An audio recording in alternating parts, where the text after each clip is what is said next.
போவோம்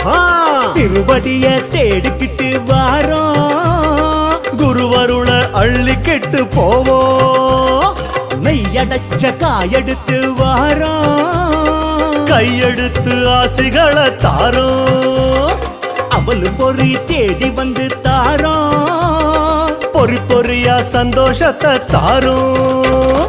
கார்த்திகையில் மாலையிட்டு மார்கழியில் யாத்திரை நாள் கணக்க ஆசையுடன் காத்திருந்த யாத்திரை தாய் தகப்ப அரிசியிட்டு போக சொன்ன யாத்திரை நாய் நரிக்கு பயந்துக்கிட்டு யார் இருப்பா வீட்டுல திருமுடிய தூக்கிக்கிட்டு வாரோம் நிம்மதிக்கு வேற எங்க போவோம் திருமுடிய தூக்கிக்கிட்டு வாரோம்